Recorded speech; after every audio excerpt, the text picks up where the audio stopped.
خواتین و حضرات، آج کی اس ویڈیو میں آپ کو ایک کمال کا نسخہ بتانے والا ہوں جو پیشاب کی زیادتی کا زبردست علاج ہے۔ مثانہ جتنا بھی کمزور ہو اور مثانہ مضبوط ہو جائے گا اور آپ کو بار بار پیشاب کی تکلیف سے نجات دلائے گا۔ نارملی سردیوں کے اندر یہ اکثر افراد کو یہ مسئلہ ہو جاتا ہے کہ ان کو رات کو اٹھ کے بار بار پیشاب کرنا پڑتا ہے۔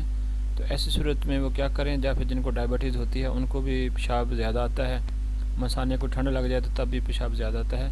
تو اس کے لیے ایک با کمال نسخہ آپ کو بتانے والا نسخہ سن لیجئے۔ جی تو دوستو، جیسا کہ آپ یہ تصویر کے اندر دیکھ رہے ہیں، یہ ہے کشتہ بیضہ مرغ۔ ٹھیک ہے جی، یہ مختلف کمپنیاں بناتی ہیں، آپ اس کو کیسے استعمال کرنا ہے یہ ذرا سن لیں۔ یہ بھی کشتہ بیضہ مرغ ہے، اشرف لیبارٹریز کا ہے۔ یہ بھی کشتہ بیضہ مرغ ہے، یہ ہمدرد والوں کا ہے۔ اور یہ والا کشتہ جو ہے نا، یہ کرچی والوں کا ہے، کشتہ بیضہ مرغ۔ اب کسی بھی اچھی کمپنی کا جو کشتہ ہے نا وہ آپ لے سکتے ہیں، بنا بنایا، آپ کو جتن کرنے کی ضرورت نہیں ہے کہ آپ خود تیار کریں۔ بنایا بنایا آپ کو بازار سے مل جائے گا 100-150 روپے کا کشتہ بیضہ مرغ۔ اب یہ کشتہ بیضہ مرغ لینے کے بعد آپ لوگوں نے 250 mg والے کیپسول لینے ہیں۔ کیپسول دو طرح کے ہوتے ہیں نا، 500 mg یا 250 mg۔ آپ نے چھوٹے کیپسول لینے ہیں 250 mg والے، ٹھیک ہے جی۔ اور کشتے کو ان کے اندر بھر لینا ہے، اچھے طریقے سے دبا دبا کے آپ نے کشتے کو اس کے اندر بھر لینا ہے۔ اور صبح شام جو ہے نا، یہ آپ نے ایک کیپسول دودھ کے ساتھ استعمال کرنا ہے۔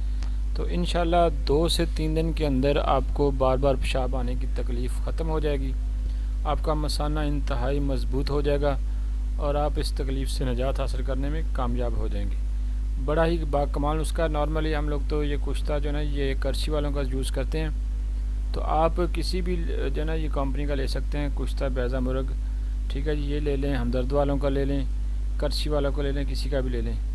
تو اس کے ساتھ آپ لوگ کوشش کریں کہ سردیوں کے اندر زیادہ ٹھنڈے مشروبات کا استعمال نہ کریں، تاکہ آپ کو مثانے کو ٹھنڈ لگنے سے بار بار پیشاب نہ آئے۔ تو بہرحال یہ نسخہ بڑا ہی کامیاب ہے، آپ اس کا مستقل مزاجی سے استعمال کریں تو آپ کی بار بار پیشاب آنے کی تکلیف ختم ہو جائے گی، مثانہ مضبوط ہو جائے گا۔ اس کے علاوہ آپ لوگ تلوں کے لڈو بھی استعمال کر سکتے ہیں، اس سے بھی کافی حد تک فائدہ ہو جاتا ہے۔ چھوٹے بچوں کو اگر زیادہ پیشاب آتا ہے تو ان کو یہ کشتہ نہیں دینا آپ نے، بلکہ یہ کشتہ سے بڑوں کے لیے ہے۔ چھوٹے بچوں کو آپ جو نا تلوں کے لڈو بنا کے دیں۔ اور یہ بھی آپ کو میں بتاتا چلوں کہ یہ کشتہ جو ہے نا، یہ بے ضرر ہے، نقصان دہ نہیں ہے۔